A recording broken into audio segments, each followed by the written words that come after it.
Hello, अस्सलाम वालेकुम।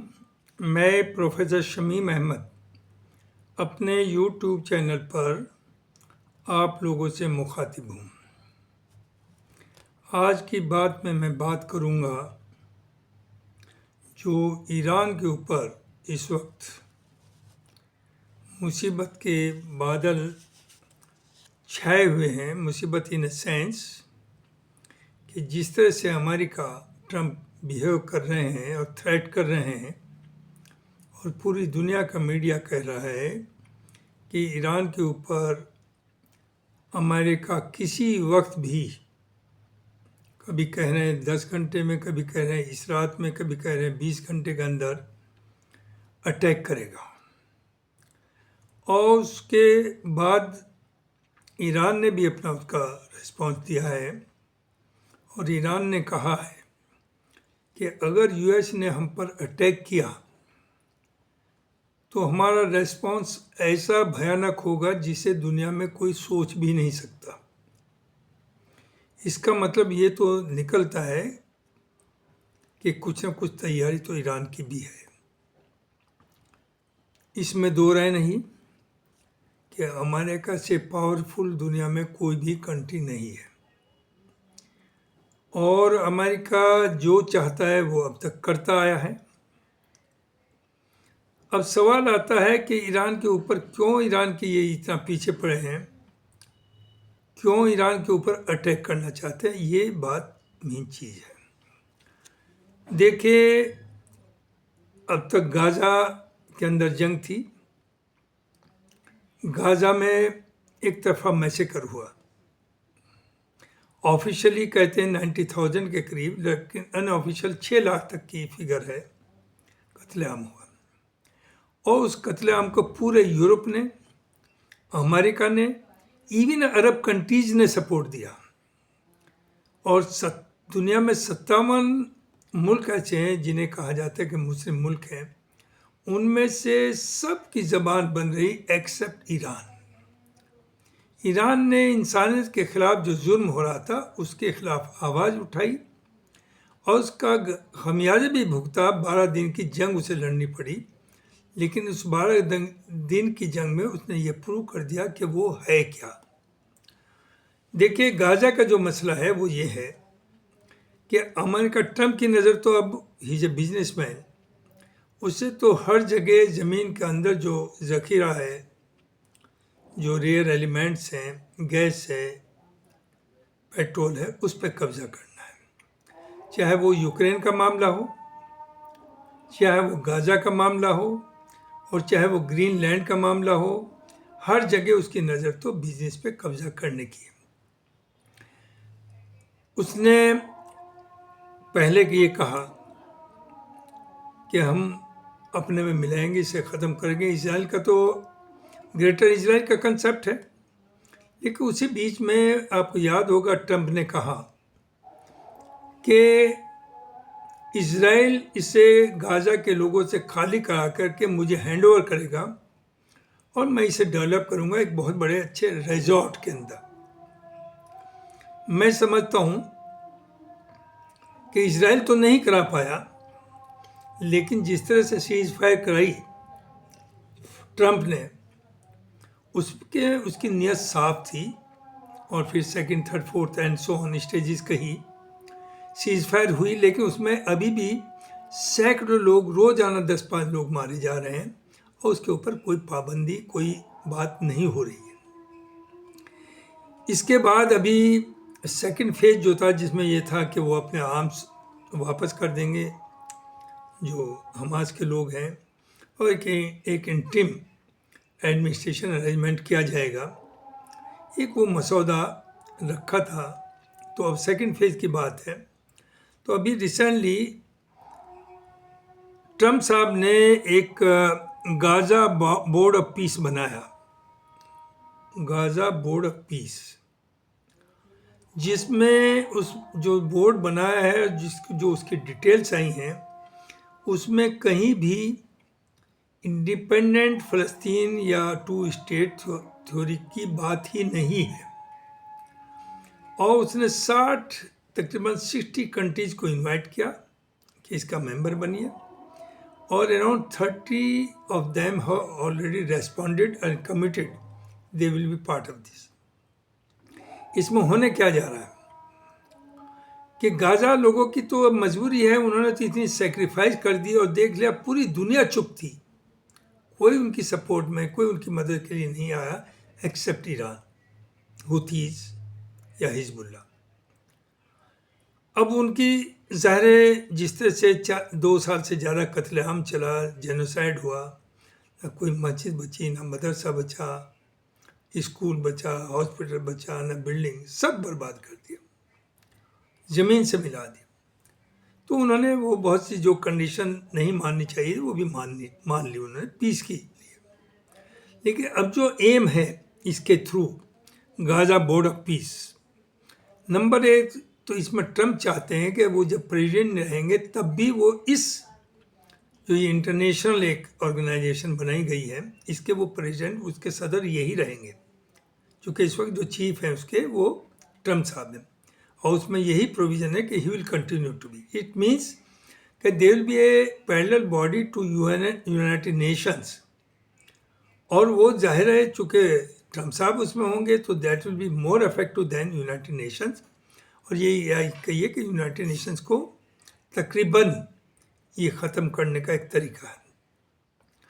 कुछ लोग उस बात को समझ रहे हैं, और फिर then you have to work under him. तो काफ़ी जो समझदार कंट्रीज हैं यूरोप में भी, इंडिया भी उसमें, इन्होंने अब तक अपनी कंसेंट नहीं दी कि they will be member of that. अब आइए सवाल ये कि होना क्या है। सर्टेनली ये इन लोगों से सबसे जो मेंबर्स इसके हैं उनसे पैसा इकट्ठा करेगा और वहाँ अपना रियल इस्टेट बिजनेस चलाएगा, वहाँ गैस एंड ऑयल को निकालेगा और उसे दुनिया को बेचेगा। कंट्रोल इसका होगा, थोड़ा बहुत वहाँ डेवलपमेंट में भी लगाएगा बट वेरी लिटिल। और जो गाज़ा के लोग हैं या फ़लस्तीन से, वो सिर्फ एक ग़ुलाम बन करके वहाँ रहेंगे। और फाइनली चूँकि अमेरिका बहुत दूर बैठा हुआ है और उसे दूसरे किसी अरब कंट्रीज़ के ऊपर भी ट्रस्ट नहीं है, तो इसकी भागदौड़ उन्हें लोकली कुछ लोग चाहिए जो इसे एडमिनिस्टर करें, इसे चलाएं, इसकी देखभाल करें, अपना कंट्रोल रखें। वो फाइनली इजराइल ही को उसका चार्ज देगा। तो एक तो ये भूल जाइए कि 2 स्टेट जो सॉल्यूशन था that is going to be implemented, no. Number 2, बड़े बड़े नक्शे दिखाए जा रहे हैं कि मल्टी स्टोरी बिल्डिंग बनेगी, हॉस्पिटल बनेंगे, ये बनेगा। वो तो एक रियल इस्टेट का है, एक प्रॉफिट और बिजनेस का है। लेकिन फ़लस्तीन आइडेंटिटी को इन्हें ख़त्म करना है और उसमें सब मिले हुए हैं, ऑल अरब्स एंड यूरोप। तो ट्रम्प साहब जो हैं वो किसी के नहीं है, वो सिर्फ और सिर्फ अपने बारे में सोच रहे हैं। अब आइए ईरान पर। ईरान की गलती क्या है? ईरान के पीछे आप पड़े क्यों हैं? ईरान के पीछे इसलिए पड़े हैं कि ईरान न्यूक्लियर बम ना बनाए। पाकिस्तान तो बना चुका, और पाकिस्तान की मजबूरी है कि financially Pakistan is very weak, तो उसे किसी न किसी ऊपर पैसा चाहिए। अमेरिका के, वहाँ की आर्मी तो अमेरिका के साथ है, no doubt they have very good relations with Russia and China also. वो बैलेंस बना के चलते हैं और इस वक्त उनकी इकोनॉमी काफ़ी इम्प्रूव हुई है, लेकिन वो कोई बहुत बड़ा डिसीजन नहीं ले सकते, उनकी मजबूरी है। ईरान सिर्फ एक ऐसा मुल्क है, तो इन्हें ख़तरा ये है कि अगर ईरान ने एटम बम बना लिया तो वो एक थ्रेट होगा अमेरिकन प्रेजेंस के लिए और इजराइल के लिए, और अरबों को ये बता दिया कि आप सबसे ज़्यादा ख़तरे में होंगे, यानी टेरराइज कर दिया एक मुल्क ईरान का नाम लेकर के। जो 20 अरब मुल्क हैं उन्हें इतनी दहशत में ला दिया कि वो ये समझते हैं कि हमारा सर्वाइवल सिर्फ और सिर्फ इजराइल और अमेरिका को खुश करके, उनके साथ अलायंस करके तभी हम सर्वाइव करेंगे, जबकि ऐसा नहीं है। ईरान अल्लाह से डरता है। ईरान ने आज तक कोई ऐसा काम नहीं किया है जो कोई जुल्म किया। अमेरिका डिड इट बेस्ट, उससे पहले अटैक भी किया, उनका नुकसान तो हुआ, लेकिन शायद बहुत बड़ा नुकसान नहीं हुआ। और उस वक्त देखिए, अगर याद हो कि तारीख डेट तय हो गई थी, अमेरिका से नेगोशिएशन चल रही थी, लेकिन उसी बीच में सरप्राइज अटैक कर देता है इजराइल, और उस बाद में अमेरिका का भी इन्वॉल्वमेंट हो गया। अब जो जंग होगी, इस बीच में जो टाइम मिला है 6-7 महीने का, तो जाहिर है ये शुरू से जानता है ईरान भी, पूरी दुनिया, कि अमेरिका एंड इजराइल में attack again. Meaning thereby जो ईरान है उसने पूरी अपनी अच्छी तरह से तैयारी कर ली है। तो अगर अमेरिका अटैक करेगा तो उसका रेस्पॉन्स जो होगा, नो डाउट, जो उनका कहना भी है, जो सोचा भी जा रहा है, कि वो अनइमेजिनेबल होगा। वो यहाँ तक होगा शायद दुनिया के नक्शे से इजराइल तो ख़त्म ही हो जाए और बाकी जो इनके 50 अमेरिकन बेस है उस पर अटैक होगा, और उनके साथ साथ कुछ अरब कंट्रीज के लैंड के या पॉपुलेशन पे भी अटैक हो सकता है। मरता क्या नहीं करता। तो ये जंग जो होगी ये बहुत भयानक होगी, और ये सिर्फ ये समझिए कि वहाँ तक लिमिटेड नहीं रहेगी मिडिल ईस्ट तक। इससे पूरी दुनिया की इकोनॉमी अफेक्टेड होगी और पूरी दुनिया अफेक्टेड होगी। और ये भी सर्टेन है, अब से 10-20 दिन पहले भी कह चुका ईरान कि हम इस पोजीशन में हैं कि विद इन 24 आवर्स बम बना सकते हैं। और जो बार बार बात आ रही कि चाइना ने जाने कितने शिप्स भेजे हैं, क्योंकि चाइना का, रूस का भी वहाँ इंटरेस्ट है, उनका इन्वेस्टमेंट भी है, तो सर्टेनली दे आर रेडी। और जो उनके मिजाइल्स हैं उनका तो दुनिया में कोई मुकाबला है ही नहीं ईरान का। और वो तब के 40 साल से उनके खिलाफ सैंक्शन लगी हुई हैं, जो भी इंडिजीनियस हैं, और उन्होंने उसका करके दिखाया भी है जब इसराइल पर अटैक किया और अमेरिकन बेस के ऊपर अटैक किया। और ये भी कहा था उस वक्त कि ये हमसे सबसे हल्के और कमज़ोर मामूली किस्म के मिसाइल थे, जो हमारे पास जखीरा बचा है और जो हम बना रहे हैं वो इससे 100 टाइम्स ज़्यादा पावरफुल है। जरा गौर करिए कि 2000 किलोमीटर है इजराइल, 7 मिनट में इनका मिसाइल जाके वहाँ अपने टारगेट को अटैक करता था। और इजराइल में वो तबाही आई है जो आज तक वो बताने की हिम्मत नहीं कर रहे हैं, कि जिसे लोग इमेजिन नहीं कर सकते। तो इस बार को कुछ लोग खुश हो रहे हैं कि ईरान बर्बाद हो जाएगा। ईरान तो बर्बाद हो जाएगा, लेकिन बचेंगे बहुत से और लोग भी नहीं। और अमेरिका की जो पॉलिसी है वो किसी का नहीं, यूरोप को धमकी देता है, यूक्रेन को धमकी देता है। और यूक्रेन में देखिए, चूँकि उसकी नीयत है माल खींचने की, कब्जा करने की, रेयर अर्थ एलिमेंट जो है, गैस जो है, तेल जो है, तो दुनिया में कहीं इस तरह का समझौता होता है। समझौते में गिव एंड टेक होती है, लेकिन वो जो समझौता थोपना चाह रहा है यूक्रेन के ऊपर, जिसे पूरा यूरोप मानने को तैयार नहीं, कि जो लैंड कब्जा कर लिया है रूस ने वो रूसी के पास रहेगा, और ये यूक्रेन ख्वाब छोड़ दे, ये कभी नाटो का मेंबर बन पाएगा। और पुतिन की देखिए, पुतिन समझ गया, चूँकि जहाँ तक यूरोप का मामला है, ये भी यूरोप भी एक्सपोज हो गया। यूरोप में दम नहीं है विदाउट अमेरिका कि वो कुछ कर सके। और जब से ये नेगोशिएशंस चल रही हैं यूक्रेन के बारे में, तब से उसने अपना बम्बार्डमेंट और ज़्यादा कर दिया। और उसका ये कहना कि जिस बड़े सिटी के ऊपर हम आधा ले चुके हैं, अगर हम सीज फायर की सोचेंगे तो तब कि जो बचा हुआ है वो पूरा भी हमें दे दिया जाए। और ट्रम्प साहब इसी का दबाव बना रहे हैं यूक्रेन के ऊपर और यूरोप के ऊपर कि वो दे दीजिए, क्योंकि उसे इससे कंसर्न नहीं किसका लॉस है, उसे अपना फ़ायदा सोचना है। तो जो ट्रस्ट था यूरोप और अमेरिका के बीच में, वो भी तकरीबन ख़त्म सा होता जा रहा है, और ख़त्म हो ही गया समझिए। अभी रिसेंटली आप देखिए कि आपने एक एआई की तस्वीर बनाई, एआई से पहले तो उसे आपने आपने ग्रीनलैंड में खड़े होकर के वहाँ एक झंडा दिखाया कि मैं यहाँ आ गया हूँ, मेरा कब्जा हो गया। फिर एक दूसरी बनाई जिसमें आपने ये दिखाया कि आप कनाडा के ऊपर भी आप हैं और आप वहाँ के प्रेसिडेंट भी हैं। It is the 51st state of America.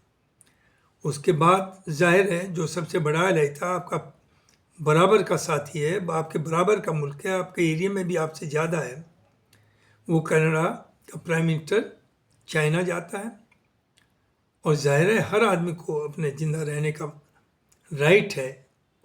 वो दुश्मन के जो दुश्मन है उनसे दोस्ती करेगा, उन्होंने वहाँ बहुत सी चीज़ें नेगोशिएट किया। और अभी जो डॉस में जो मीटिंग थी स्विट्ज़रलैंड के अंदर, जिस तरह से कनाडा का प्राइम मिनिस्टर बोला है वो हिस्टोरिकल स्पीच थी। उससे सबसे ये अंदाज़ा हो गया कि नौ यूरोप हो, कनाडा हो और जितने भी इसके एलाइज थे, they have lost trust in US. तो आने वाला टाइम बहुत भयानक है, बहुत बुरा है, और वो दुनिया के लिए भी बुरा है और उससे ज़्यादा वो अमेरिका लिए भी बुरा है। अमेरिका में प्राइसेस मैनी फोल्ड बढ़ गई हैं, लोग परेशानी में हैं। तो जो यहाँ हो रहा है, दुनिया में सब जगह हो रहा है। यहाँ ये समझिए 5% लोग, इंडिया की जो बात है, उनकी तो वेल्थ मल्टीप्लाई कर रही है एक्सपोनेंशियली। लेकिन अगर गैप देखें, जो गरीब आदमी है इंडिया के अंदर, वो तो और गरीब होता जा रहा है, डिस्पैरिटी बढ़ रही है। आप खुद कहते हैं हम 85 करोड़ लोगों को फ्री राशन दे रहे हैं, तो इससे अंदाजा आप लगा लीजिए। आप दूसरी तरफ कहते हैं आप विश्व गुरु बनने जाएंगे। तो पूरी दुनिया इसी लाइन पर चल रही है। अमेरिका में भी ट्रम्प जो देख रहे हैं वो अमेरिकन के बारे में भी नहीं सोच रहे हैं, वो अपने बारे में सोच रहे हैं। चूँकि वहाँ सब प्राइवेटाइजेशन है, हर चीज़ प्राइवेट है, तो ड्यूरिंग हिज ओन प्रेसिडेंसी वो चाह रहा है कि दुनिया के जितने भी जगह हैं जहाँ भी रेयर अर्थ और मिनरल्स और गैसेस और पेट्रोल है, उस पर हम कब्जा करें और उसके कॉन्टेक्ट्स ले लें। और यही वजह है कि रशिया जो कुछ कर रहा है, हालांकि रशिया का मामला लोग शुरू में कंडेम कर रहे थे कि अटैक नहीं करना चाहिए, लेकिन उनका सोच भी सही है कि अगर ये नाटो का मेंबर हो गए तो नाटो की फोर्सेस तो उसके बॉर्डर पर खड़ी होंगी और रशिया हर वक्त खतरे में रहेगा। तो सर्टनली उसने यही किया कि हम नाटो का मेंबर नहीं बनने, और उसका अटैक मजबूरन करना पड़ा। लेकिन अब वो अच्छी तरह समझ गया है इनकी कमज़ोरी। इन्होंने प्रोलॉन्ग किया था इसलिए वार को कि वहाँ तख्ता पलट हो जाएगा, उसकी इकोनॉमी तबाह हो जाएगी, लेकिन ऐसा हुआ तो नहीं, कामयाब तो नहीं है हुआ है। अब पूरा यूरोप भी मिला हुआ है, पूरी अमेरिका भी है, उसके एलाइज भी हैं, उसका कुछ बिगाड़ तो नहीं पाए। तो देखिए आने वाले 48 घंटे या 24 घंटे बहुत भयानक है। ये तो नहीं कहा जा सकता कि ईरान एक बहुत बड़ी विक्ट्री हो जाएगी या वो कब्जा कर लेगा किसी पर, लेकिन ये ज़रूर है कि अगर अमेरिका अटैक करता है तो तबाही इतनी बड़ी आएगी जिससे लोग इमेजिन नहीं कर सकते, जिसे लोग सोच भी नहीं सकते। और उसकी जद में पाकिस्तान हो, इंडिया हो, बांग्लादेश हो, साउथ ईस्ट एशिया हो, यूरोप हो, सभी आएंगे। सभी का अनइमेजिनेबल लॉस होगा, सफरिंग्स होंगी। तो इसलिए बेहतर यही देखिए पूरी दुनिया में। और ये ह्यूमन राइट्स की बात करते हैं, ये इतने बड़े करप्ट और बेईमान और डकैत और चोर हैं। इन्होंने क्या किया इराक के अंदर? ईरान में इन्होंने इराक में कहा ह्यूमन राइट्स की बात करी, और ह्यूमन राइट्स के फिर उसके बाद वेपन ऑफ मास डिस्ट्रक्शन की बात करी, जो झूठा निकला बाद में भी, और लाखों आदमियों की जान ले ली। और आप ऐसी तबाही ये करते हैं कि उसके बाद ज़ाहिर है उसके रिकन्स्ट्रक्शन के लिए दुनिया में और कोई तो पावर है नहीं जो पैसा दे, तो खुद ही दानी बन जाते हैं, पैसा देते हैं कि हम डेवलप करेंगे, और उस मुल्क को वहाँ पहुँचा देते हैं कि जहाँ वो था वहाँ आने में उसे 100 साल लगे। यही लीबिया में किया है, ये अफ़गानिस्तान में किया है, ये इराक में किया है, और यही ईरान में चाहते हैं। लेकिन ईरान में वो नहीं होगा जितनी आसानी से इन्होंने इराक में कर लिया या लीबिया में कर लिया। ईरान समझता है, और वो अगेन आई विल रिपीट, कि ईरान सिर्फ अल्लाह से डरता है, और जो अल्लाह से डरता है उसमें ताकत होती है, वो कुछ करके हटता है। Iran is the leader of Islamic world. भले ये गवर्नमेंट सब मुखालफत उसके करें, लेकिन masses Muslim is respect of their what you say sect, Shia हो, सुन्नी हो, कोई भी हो, he is the leader of that. तो यही मुझे कहना था कि let us wait for some time. Thank you very much.